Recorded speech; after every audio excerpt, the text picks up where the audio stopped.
அனைவருக்கும் வணக்கம். சமயக் தரிசனம் திரவிய சங்கரகம் என்கின்ற நூலை நமது நேமிச்சந்திர சித்தாந்த சக்கரவர்த்தி முனிவரர் அவர்கள் படைத்து சமணத்தினுடைய அடிப்படை கோட்பாடுகளை எல்லாம் மிக சுருக்கமாக இரண்டு வரிகளிலே காதைகளாக அமைத்து நமக்கு கொடுத்திருக்கிறார். அதனுடைய பொருள்களை நாம் பயிலும் போதே பிற நூல்களிலிருந்தும் முக்கியமாக குந்தகுந்த ஆச்சாரியார் எழுதியிருக்கிற நூல்களிலிருந்தும் நம்முடைய தமிழ் நூல்களிலே மேருமந்திர புராணம் போன்ற நூல்களிலே இருந்தும் அந்த கருத்துகள் விரிவாக்கப்பட்டிருப்பதனை நாம் கண்டோம். அதன்படி இந்த நூலினுடைய 57வது காதை, அந்த 57வது காதையிலே நமக்கு அவர் தெரிவிப்பது தியானம் என்பது குறித்தும் சுக்ல தியானம் குறித்தும் சென்ற பதிவிலே மிக விவரமாக நம்ம பார்த்தோம். அந்த தியானத்துக்கு காரணமாக இருப்பது எது, அந்த தியானம் செய்வதற்கு உறுதுணையாக இருப்பது எது என்று சொல்வதை இதிலே காணுகிறார். தவசுத வதவம் சேதா ஞானஹர அதுரன் தரோஹவே ஜம்ஹா தம்ஹா தத்திய நிரதா தல்லத்தியே சதா ஹோஹ. சதா ஹோஹ, எப்போதுமே அதை மேற்கொள்ள வேண்டும் என்பதனை கூறுகிறார். எதை மேற்கொள்ள வேண்டும் என்று சொன்னால் 3 விஷயங்களை இதில் சொல்றார். தவம், சுதம், வதம். தவம் செய்வது, சுதம் என்றால் ஸ்ருதம், ஸ்ருதம் என்றால் நம்ம இந்த இடத்துல சாஸ்திரம் என்று எடுத்துக்கொள்ளலாம். வதம் என்றால் விரதம். இந்த 3னையும் தவறாது கைக்கொள்ள வேண்டும். அந்த 3ஐயும் கைகொள்கின்றவன் தியானத்திற்கு காரணமாக அமைந்துவிடும். அந்த 3ஐயும் சரியான முறையிலே பராமரித்து வருபவன் தியானம் என்கின்ற ஒரு பெரிய பாரத்தை சுமப்பதற்கு தகுதி உள்ளவனாக ஆகிவிடுகிறான் என்று இதிலே கூறுகிறார். நமக்கு ஒரு தியானம் என்பது சாதாரண விஷயம் இல்லை, அது மிகப்பெரிய கடுமையான ஒரு பாரமான ஒரு விஷயம். அதை தாங்குவதற்கான வல்லமை நமக்கு எதிலே கிடைக்கிறது என்று சொன்னால் தவம் மூலமாகவும் சாஸ்திரம் மூலமாகவும் விரதம் மூலமாகவும் இவற்றை பராமரிப்பதன் மூலமாக நமக்கு அது கிடைக்கிறது என்று அதிலே நமக்கு தெரிவிக்கிறார். அதனால் இந்த 3லும், இந்த 3 தத்திய நிரதா, அந்த 3லும் நீங்கள் ஆழ்ந்திருக்க வேண்டும் என்று இதிலே நமக்கு தெரிவிக்கிறார். அந்த தல்லத்தி, அந்த தியானத்தினை பெறுவதற்காக, அதனை அடைவதற்காக இந்த 3லும் நீங்கள் தோய்ந்திருக்க வேண்டும் என்று சொல்கிறார். தியானம் செய்வதற்கும் அதற்கு உதவி செய்வதாக இருப்பது தவம், சாஸ்திரம், விரதம். இந்த 3லே தோய்ந்திருங்கள், உங்களுக்கு தியானம் கைவரும் என்று இதிலே சுருக்கமாக நமக்கு தெரிவிக்கிறார். தவம், சாஸ்திரம், விரதம் இவை 3ஐயும் பெற்றுள்ள ஆன்மா தியானம் என்னும் பாரத்தை தாங்கக்கூடியவனாக ஆகிறான். அதனால் பரம தியானத்தை பெறுவதற்காக இம்மூன்றில் தோய்ந்து இருப்பாயாக என்று நமக்கு விழிக்கிறார் நம்மை. பரம தியானம் என்பதைத்தான் நாங்கள் சுக்ல தியானம் என்று நாம் புரிந்து கொள்ள வேண்டும்.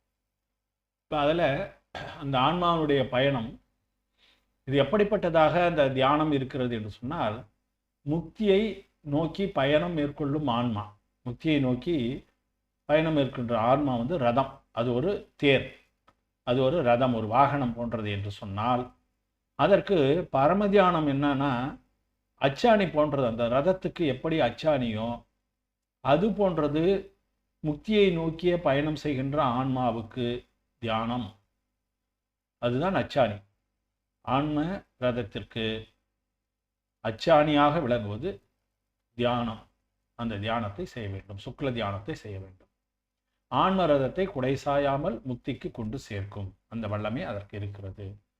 எல்லாவற்றையும் கூறி, தத்துவங்களை நமக்கு கூறி, பஞ்ச அஸ்திகாயங்களை நமக்கு கூறி, 6 திரவியங்கள், 7 தத்துவங்கள், 9 பதார்த்தங்கள் ஆகியவற்றையெல்லாம் விளக்கமாக நமக்கு கூறி, அதனுடைய இயல்புகளை எல்லாம் கூறி, அப்போ முக்தி அடைவதற்கு இவற்றையெல்லாம் நாம் அறிந்து கொண்டு என்ன செய்ய வேண்டும் என்பதையும் நமக்கு தெரிவித்து, முக்தி பாதைக்கு சரியானதொரு ராஜபாட்டை போன்ற ஒரு வழியினை நமக்கு போட்டு கொடுத்திருக்கிறார் இந்த நூலின் மூலமாக.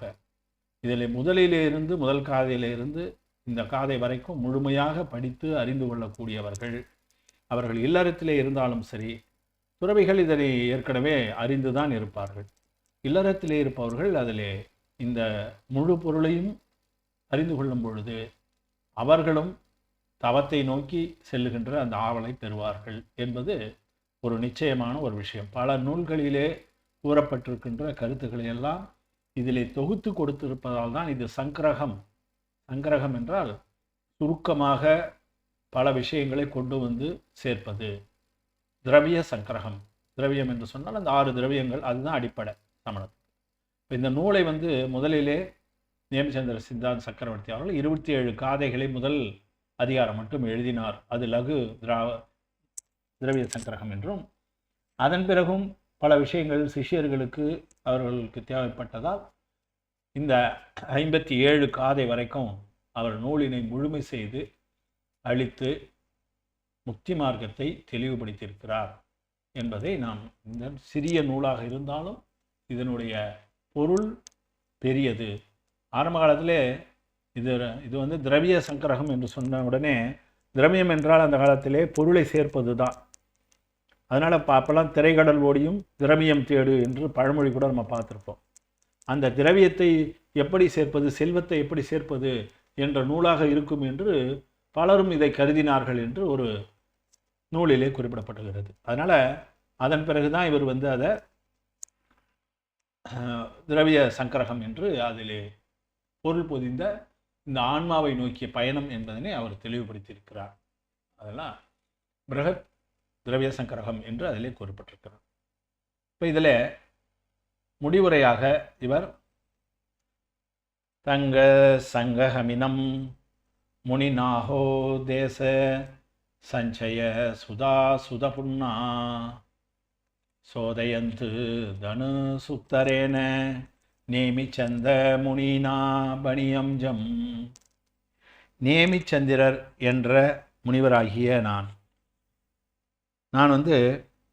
எனக்கு இருக்கக்கூடிய குறைந்த சாஸ்திர ஞானத்தை தனு சுத்தரேன, இந்த சூத்திரம், சுருத ஞானம், படிப்பறிவு எனக்கு மிக குறைவாகவே இருக்கிறது என்று மிகவும் பணிவோடு, எவ்வளவுக்கு வினயம் என்று நம்ம இதில் புரிந்து கொள்ள வேண்டும். இப்படிப்பட்ட உயரிய சித்தாந்தத்தை எல்லாம் கொடுத்து சித்தாந்த சக்கரவர்த்தி என்று பிற முனிவர்களால் போற்றப்பட்ட நேமிச்சந்திர முனிவர் என்ற நான், அவர் சொல்கிறார், நேமிச்சந்திர முனினா பணியம் கூறுகிறேன், இவ்வாறு கூறியிருக்கிறேன். எதை சொல்லியிருக்கிறேன் நான்? திரவிய சுருதம். இதில் நீங்கள் மற்ற முனிவர்கள் திரவிய சுருதம் மற்றும் பாவசுருதம் ஆகிய பரம ஆகமங்களை உணர்ந்த முனிவர்கள் பலர் இருக்கிறார்கள். அவர்களெல்லாம் இந்த நூலினை சோதிக்கட்டும், சோதையந்து என்று கூறுகிறார். இந்த நூலை சோதிக்கட்டும் என்று சொன்னால் இதில் இருக்கிற சரி தப்புகளை எல்லாம் அவர்கள் பார்த்து செய்யட்டும் என்று அவர் எவ்வளோ பணிவாக அதை குறிப்பிடுறாருன்னு பாருங்கள். இப்போ இந்த அரிய பெரிய தகவல்களை எல்லாம் சமண உலகத்துக்கு மிக சுருக்கமாக எடுத்து உரைத்து அனைத்து விஷயங்களையும் இதில் கொண்டு வந்து விடுகிறார். அப்படிப்பட்டவர் தன்னுடைய பணிவினை காண்பிப்பதற்காக இந்த முடிவுரையிலே அவ்வாறு கூறியிருக்கிறார் என்பதை நாம் புரிந்து கொள்ள வேண்டும். சிறிதளவே ஞானமுள்ள நேமிச்சந்திர முனியினால் திரவிய சங்கரகம் என்னும் இந்நூல் இயற்றப்பட்டது. திரவிய சுருதம், பாவசுருதம் ஆகிய பரம ஆகமங்களை உணர்ந்த மகாமுனிகள் இதனை சோதிக்கட்டும் என்று கூறியிருக்கிறார். இப்போ நான் இந்த 58 காதைகளிலே, அது பிராகிருதத்தில் இருக்கக்கூடிய காதைகள், அவற்றை படிக்கும் பொழுதும் அதற்கான வார்த்தைகளில் உச்சரிக்கும் பொழுதும் நிச்சயமாக பிராகிருத மொழி அறிந்த ஒரு மொழி அல்ல. இப்போதும் அந்த மொழி மிக குறைவாகவே இருக்கிறது. சாஸ்திரியார்களால் தான் அதை பற்றிய சரியான புரிதலை செய்ய முடியும். அந்த அளவுக்கு ஞானம் இல்லை. மிக குறைந்த அந்த ஞானத்தினை வைத்து தான் இந்த புத்தகங்களில் தமிழ் உரைகளில் பல உரைகளில் தமிழ் உரைகளில் காணப்படுகின்றன. முதலிலே ஸ்ரீ பாலவர்ணிஜி அவருடைய உரை அடிப்படையாக இருக்கிறது. அது பிறகு KV அஜித்தாஸ் அவர்கள் இதை கொடுத்திருக்கிறார். கேள்வி பதில் நூலாக நம்ம தபோவனத்தில் வெளியிடப்பட்ட நூல் இருக்கிறது. அதன் பிறகு கூட நம்முடைய திருவரப்புலவரும் இதை தமிழிலே தமிழாக்கம் செய்து கவிதைகளாகவும் கொடுத்திருக்கிறார். வேறு சில நூல்களும் ஆங்கில நூல்களும் இதிலே காணுகிற பரத சக்கரவர்த்தி அவர்கள் மிக பழைய உரை ஒன்று இதற்கு வகுத்திருக்கிறார். இந்த மாதிரியான உரைகளிலே இருந்து அதுக்கு ஒரு தமிழ் அர்த்தம் ஓரளவு இப்படித்தான் கான்டெக்ஸ்ட்டை வச்சு ஒரு அர்த்தத்தை புரிந்து கொள்ள வேண்டிய அந்த ஒரு விஷயத்தில் ஒரு முயற்சியில் தான் நான் இதை செய்திருக்கிறேனே தவிர இது எந்த அளவுக்கு முழுமையானவும் சரியாகவும் இருக்கும் என்பதனை மகா சாஸ்திரியார்கள் தான் இதை கூற முடியும். நமக்குள்ளே இருப்பவர்களும் கூட பல நூல்களை கற்று தேர்ந்தவர்கள் இருக்கிறார்கள். அவர்கள் கூட இதிலே தங்களுடைய கருத்துக்களை குறைபாடுகளை சுட்டி காட்டினால் அதற்கு பிறகு அதனை நம்ம மேலும் நிவர்த்தி செய்து அடுத்து வருகின்ற சில பதிவுகளிலே நாம் அவற்றினை எல்லாம் அந்த தவறுகளெல்லாம் நிகழாத வண்ணம் பார்த்து கொள்ளலாம். அதனால் இந்த இதிலே ஏதும் தவறுகள் இருக்குமானால் அதற்கு மனமாற என்னுடைய பணிவான மன்னிப்பு வழங்குமாறு பணிவாக கேட்டுக்கொள்கிறேன். அதில் தவறுகள் இருக்கும் நிச்சயமாக என்று கூட அதில் பரிச்சயம் இல்லை. அதுதான் நமக்கு அதை ஒரு எக்ஸ்கியூஸாக சொல்ல முடியாது. ஆனால் முழுவதும் தெரிந்து கொண்டு தான் நூலை படிக்கணும்னு நினச்சா நமக்கு முடியாது என்பதால் தற்போது இருக்கிறத ஒரு கற்றல் உங்களோடு சேர்ந்து இந்த நூலை நான் கற்றேன் என்று தான் நான் இதில் கூற முடியும். இதை நான் சொன்ன பிறர் கேட்டார்கள் என்ற ஒரு நிலை இல்லை.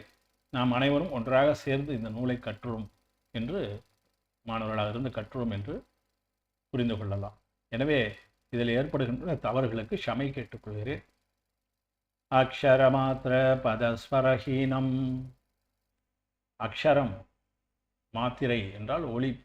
ஒரு மாத்திரைக்கு 2 மாத்திரையாக பேசியிருப்பேன். அக்ஷரம் என்றால் எழுத்து. பதம் என்றால் வார்த்தை. ஸ்வரம் என்றால் அதனுடைய நீட்சியினை ஒரு சரியான உச்சரிப்பாக கொடுப்பார்கள். ஒரு இசைவது போல இருக்கும் அந்த ஸ்வரம். அதிலே ஹீனம் குறைபாடுகள் இருக்கின்றன. அதே போல வியஞ்சன சந்தி விவர்ஜிதரேபம். வியஞ்சனம் உயிரெழுத்து மெய்யெழுத்துகள். சந்தி என்றால் ஒரு வார்த்தையும் இன்னொரு வார்த்தையும் சேர்கின்ற இடத்திலே வரக்கூடிய அந்த வினையச்சங்கள் அல்லது மெய்யெழுத்துக்களாக இருக்கும். அது சமஸ்கிருதத்தில் அந்த விவர்ஜிதரேபம் அதில் ஏற்பட்ட அந்த தவறுகள் எல்லாவற்றுக்கும் நான் மம ஷமி தவ்யம் மன்னிப்பினை கேட்டுக்கொள்கிறேன். யாரிடம்? இந்த சாஸ்திர சமுத்திரே, சாஸ்திரம் என்கின்ற இந்த சமுத்திரத்திலே மூழ்கி அதில் முத்தெடுக்க முடியாமல் இந்த தவறுகள் எல்லாம் நிகழ்ந்திருக்கும். அந்த தவறுகளுக்கெல்லாம் நான் என்னுடைய மன்னிப்பினை கேட்டுக்கொண்டு இந்த திரவய சக்கரகம் என்கின்ற இந்த பணிவினை நிறைவு செய்கிறேன். இது வரைக்கும் நல்லறம் என்ற அந்த யூடியூப் சேனல்லையும் ஒரு சில ஆரம்ப பதிவுகள் யூடியூப் சேனல் இல்லாமல் இருக்கும். அப்போ தான் அதை கற்றுக்கொண்டு ஆரம்பித்தேன். அதையும் கூட யூடியூப்பில் கொண்டு வந்து சேர்ப்பதற்கான முயற்சி நான் செய்கிறேன். அந்த யூடியூப் சேனல்லையும் வாட்ஸ்அப்லேயும் அதனுடைய ஒளிப்பதிவாக இதை பதிஞ்சிருக்கிறேன். அதனை எப்போது வேண்டுமானாலும் கேட்டு அதில் இருக்கின்ற கருத்துக்களை அறிந்து கொள்ளுமாறும் அதில் இருக்கின்ற தவறுகளை எல்லாம் அல்லது அதில் இருக்கின்ற கருத்துக்களுக்கான விமர்சனங்களை எல்லாம் பதிவு செய்து வாட்ஸ்அப் குரூப்லேயும் சரி இல்லை யூடியூப்லேயும் பதிவு செய்யுமாறு கேட்டுக்கொள்கிறேன். இதோடு ஸ்ரீ நேம்சந்திர ஆச்சாரிய சித்தாந்த சக்கரவர்த்தி அருளிய திரவிய சங்கரக நூல் நிறைவுற்றது. மீண்டும் ஒரு நூல் ஆகம நூலினை நாம் பயில்வதற்கு சற்று காலம் எடுத்துக்கொண்டு அவற்றை நாம் ஆரம்பிக்கலாம். ஆனால் அதுவரை கூட யூடியூப்லே பதிவுகள் வந்து கொண்டே தான் இருக்கும். ஏதாவது ஒன்று மற்றதை நம்முடைய ஆகம கருத்துக்களாக அதனை செய்யலாம். இன்னும் ஒரு வேண்டுகோளாக கூட எடுத்துக்கொள்ளலாம். அடுத்து எந்த நூலை நாம் கற்கலாம், நாம் அனைவரும் சேர்ந்து தான் இதில் கற்பதாக நான் கூறியிருக்கிறேன். அதுபோல் அடுத்து எந்த நூலினை நாம் பயிலலாம் என்பதனை குறித்த ஆலோசனைகள் கூட நீங்கள் தெரிவித்தால் அதற்கு நான் நன்றியுடையவனாக இருப்பேன் என கூறிக்கொண்டு மீண்டும் இந்த தொடரினை இந்த பதிவினை நீட்டிக்க விரும்ப, அதனால் அனைவருக்கும் ஜெய் ஜினேந்திரா, மிகவும் நன்றி, தொடர்ந்து ஆதரவு அளியுங்கள் என்ற வேண்டுகோளோடு இதனை நான் முடித்துக் கொள்கிறேன். அனைவருக்கும் மனமார்ந்த நன்றி. நல்லறம் என்கின்ற இந்த யூடியூப் சேனலை தொடர்ந்து ஆதரவு கொடுங்கள், சப்ஸ்கிரைப் செய்யுங்கள், லைக் போடுங்கள். அதே நேரத்தில் கமெண்ட் செக்ஷனில் உங்களுடைய கருத்துக்களையும் தெரிவிங்கள் என கூறி வாய்ப்புக்கு நன்றி கூறி முடித்துக் கொள்கிறேன். அனைவருக்கும் நன்றி, வணக்கம்.